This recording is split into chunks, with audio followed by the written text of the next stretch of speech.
ನಮಸ್ತೆ ಎಲ್ಲರಿಗೂ. ನಾನು ರುಕ್ಮಿಣಿ. ಇವತ್ತು ಒಂದು ಐಸ್ ಕ್ರೀಮ್ ಮಾಡೋ ರೆಸಿಪಿನ ತೋರಿಸ್ತಾ ಇದ್ದೀನಿ. ಆಚೆ ಎಲ್ಲ ತಂದು ತಿನ್ನೋದಕ್ಕಿಂತ ಮನೇಲಿ ಸಿಂಪಲ್ ಆಗಿ ಇರೋ ಇಂಗ್ರೀಡಿಯೆಂಟ್ಸ್ ಅಲ್ಲೇ ಮಾಡ್ಕೊಳ್ಳೋ ಅಂಥದ್ದು.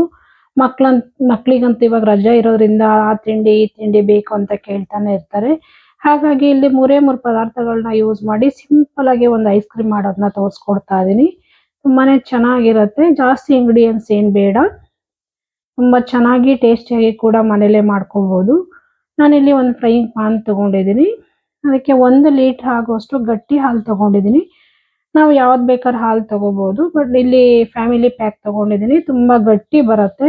ಗಟ್ಟಿ ಹಾಲು ತಗೊಳ್ಳೋದ್ರಿಂದ ತುಂಬಾ ಚೆನ್ನಾಗಿ ಟೇಸ್ಟಿಯಾಗಿ ಕೂಡ ಬರುತ್ತೆ.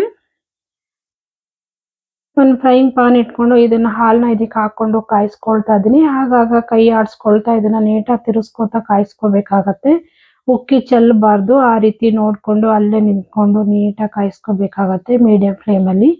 ಈ 1 ಲೀಟರ್ ಹಾಲು ಅರ್ಧ ಲೀಟರ್ ಆಗೋವರೆಗೂ ಇದನ್ನ ನೀಟಾಗಿ ಕಾಯಿಸ್ಕೋಬೇಕಾಗತ್ತೆ. ಮೀಡಿಯಂ ಫ್ಲೇಮಲ್ಲಿ ಇಟ್ಕೊಂಡು ನೋಡಿ ಎಷ್ಟು ಗಟ್ಟಿ ಇದೆ ಹಾಲು. ಈ ಫ್ಯಾಮಿಲಿ ಪ್ಯಾಕ್ ಅಂತ ಹಾಲು ಬರುತ್ತೆ.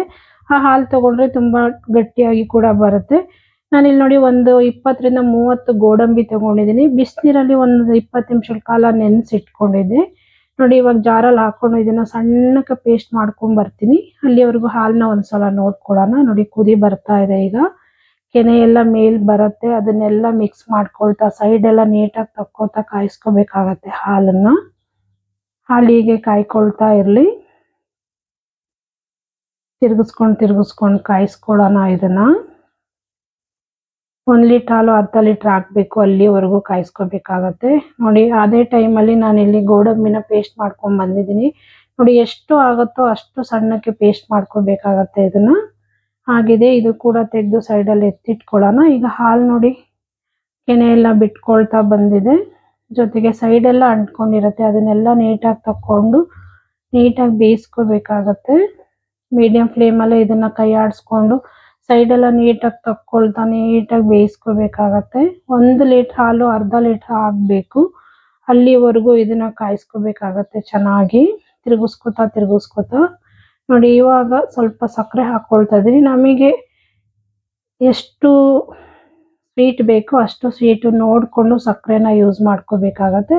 ಸ್ವೀಟ್ ಸ್ವಲ್ಪ ಜಾಸ್ತಿ ಬೇಕಾದ್ರೆ ಸ್ವಲ್ಪ ಜಾಸ್ತಿನೇ ಯೂಸ್ ಮಾಡ್ಕೋಬಹುದು. ನಾನಿಲ್ಲಿ ಒಂದು ಅರ್ಧ ಬೌಲ್ ಆಗೋಷ್ಟು ಸಕ್ಕರೆನ ಯೂಸ್ ಮಾಡಿದ್ದೀನಿ.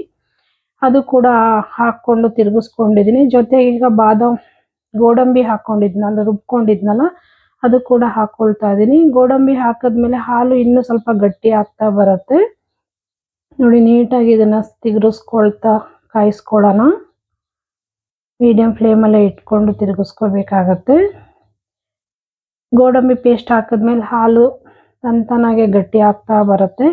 ನೋಡಿ ಈಗ ನಾನು 2 ಸ್ಪೂನು ದೊಡ್ಡ ಸ್ಪೂನಲ್ಲಿ 2 ಸ್ಪೂನ್ ಬಂದು ಬಾದಾಮ್ ಪೌಡರ್ ಹಾಕೊಳ್ತಾ ಇದೀನಿ. ಇಲ್ಲಿ ಬಾದಾಮ್ ಐಸ್ ಕ್ರೀಮ್ ಮಾಡ್ತಾ ಇದೀನಿ. ಫ್ಲೇವರ್ ತುಂಬಾನೇ ಚೆನ್ನಾಗಿ ಬರುತ್ತೆ. ಕುಲ್ಫಿ ತರ ಫ್ಲೇವರ್ ಬರುತ್ತೆ. ಇಲ್ಲ ವೆನಿಲಾ ಎಸೆನ್ಸ್ ಇದ್ರೆ ಅದು ಕೂಡ ಹಾಕೋಬಹುದು. ಆಪ್ಷನಲ್ ಇಲ್ಲಿ. ಇಲ್ಲಾಂದ್ರೆ ನಾವು ಬಾದಾಮ್ ಪೌಡರ್ ಕೂಡ ಹಾಕೋಬಹುದು. ಏಲಕ್ಕಿ ಪೌಡರ್ ಹಾಕೊಳ್ತಾ ಇದೀನಿ ಇವಾಗ. ಹಾಕೊಂಡು ಎಲ್ಲಾನು ಚೆನ್ನಾಗಿ ಸೈಡ್ ಎಲ್ಲ ತಕ್ಕೊಳ್ತಾ ನೀಟಾಗಿ ತಿರ್ಗಿಸ್ಕೊಳ್ಳೋಣ ಇದನ್ನ. ನೋಡಿ ತಿರ್ಗಿಸ್ಕೊಳ್ತಾ ಇದೀನಿ. ತುಂಬಾ ಗಟ್ಟಿಯಾಗಿದೆ. ಈಗ 1 ಲೀಟರ್ ಇದ್ದಿದ್ದ ಹಾಲು ಅರ್ಧ ಲೀಟರ್ ವರೆಗೂ ಬಂದಿದೆ ನೋಡಿ. ಇದು ಕಾದು ಸುಮಾರು ಒಂದು 20 ರಿಂದ 25 ನಿಮಿಷಗಳ ಕಾಲ ಇದನ್ನ ಮೀಡಿಯಂ ಫ್ಲೇಮಲ್ಲಿ ಇಟ್ಕೊಂಡು ಕಾಯಿಸ್ಕೊಂಡಿದ್ದೀನಿ. ನೋಡಿ ಆಗಿದೆ ಇದು. ಇವಾಗ ಇದು ತಣ್ಣಗೆ ಹಾಕ್ಬಿಡೋಣ. ರೂಮ್ ಟೆಂಪರೇಚರ್ ಅಲ್ಲೇ ಒಂದು ಅರ್ಧ ಗಂಟೆಗಳ ಕಾಲ ತಣ್ಣಗೆ ಹಾಕ್ಬಿಟ್ಟಿದ್ದೆ ನೋಡಿ. ಇದು ಇವಾಗ ತಣ್ಣಗಾಗಿದೆ ಕೂಡ. ಇವಾಗ ಇದನ್ನ ಒಂದ್ಸಲ ಹಂಗೆ ತಿರ್ಗಿಸ್ಕೊಳ್ತಾ ಇದೀನಿ. ನೋಡಿ ಎಷ್ಟು ಚೆನ್ನಾಗಿ ಗಟ್ಟಿ ಆಗಿದೆ ಅಂತ. ನೋಡಿ ಇವಾಗ ತೆಗೆದು ಇದನ್ನ ಒಂದು ಮಿಕ್ಸಿ ಜಾರ್ಗೆ ಹಾಕೊಳ್ತೀನಿ. ಮಿಕ್ಸಿ ಜಾರ್ಗೆ ಹಾಕೊಂಡು ಇದನ್ನ 1-2 ಸಲ ಮಿಕ್ಸಿ ಲೈಟ್ ಆಗಿ ರುಬ್ಕೊಂಡ್ ಬರ್ಬೇಕಾಗತ್ತೆ. ಖಾರ ರುಬ್ಬೋ ತರ ಎಲ್ಲ ರುಬ್ಕೋಬಾರ್ದು. ಲೈಟ್ ಆಗಿ ಆಫ್ ಆನ್ ಮಾಡ್ಕೊಂಡು ರುಬ್ಕೋಬೇಕಾಗತ್ತೆ. ಜಾಸ್ತಿ ರುಬ್ಬಕ್ ಹೋಗ್ಬಾರ್ದು. 2 ರಿಂದ 3 ಸೆಕೆಂಡ್ಗಳ ಕಾಲ ಆನ್ ಮಾಡಿ ಆಫ್ ಮಾಡಿ ರುಬ್ಕೋಬೇಕಾಗತ್ತೆ ಇದನ್ನ. ನೋಡಿ ಎಲ್ಲ ಮಿಕ್ಸಿ ಜಾರ್ಗೆ ಟ್ರಾನ್ಸ್ಫರ್ ಮಾಡ್ಕೊಳ್ತಾ ಇದೀನಿ. ಈ ಮಿಕ್ಸಿಲಿ ತಿರುಗಿಸ್ಕೊಂಡ್ ಬರ್ತೀನಿ ನೋಡಿ. ನೋಡಿ ಆಗಿದೆ. ನೋಡಿ ನೊರೆ ತರ ಬಂದಿದೆ. ಎಷ್ಟು ಮಾಡ್ಕೊಂಡ್ರೆ ಸಾಕು. ನೋಡಿ ಆಗಿದೆ ಇದು. ಇವಾಗ ಒಂದು ಐಸ್ ಕ್ರೀಮ್ ಬಾಕ್ಸ್ ಇತ್ತು ಮನೇಲಿ, ಅದರಲ್ಲಿ ಹಾಕ್ಕೊಳ್ತಾ ಇದ್ದೀನಿ. ನೋಡಿ ಇವಾಗ ಇದಕ್ಕೆ ಟ್ರಾನ್ಸ್ಫರ್ ಮಾಡ್ಕೊಳ್ಳೋಣ. ನೋಡಿ ಎಷ್ಟು ಚೆನ್ನಾಗಿ ಕಾಣಿಸ್ತಾ ಇದೆ ಕಲರ್ ಕೂಡ. ಇಲ್ಲಿ ವೆನಿಲಾ ಇಲ್ಲ ಅಂದ್ರೆ ಬಾದಾಮ್ ಪೌಡರ್ ಹಾಕೊಳ್ಳೋದ್ರಿಂದನೂ ಟೇಸ್ಟ್ ಸೇಮ್ ಟೇಸ್ಟ್ ಬರುತ್ತೆ, ತುಂಬಾ ಚೆನ್ನಾಗಿ ಕೂಡ ಇರುತ್ತೆ. ಈಗ ಸ್ವಲ್ಪ ಡ್ರೈ ಫ್ರೂಟ್ಸ್ಗಳನ್ನ ಕಟ್ ಮಾಡಿ ಹಾಕೊಳ್ತಾ ಇದ್ದೀನಿ ಅದ್ರ ಮೇಲ್ಗಡೆ. ಮಕ್ಳಿಗೆ ರಜಾ ಇರೋದ್ರಿಂದ ಮಕ್ಳಂತೂ ದಿನ ಆ ತಿಂಡಿ ಬೇಕು ಈ ತಿಂಡಿ ಬೇಕು ಅಂತ ಕೇಳ್ತಾನೆ ಇರ್ತಾರೆ. ಐಸ್ ಕ್ರೀಮ್ ಅಂತೂ ಮಕ್ಳಿಗೆ ತುಂಬಾನೇ ಇಷ್ಟ.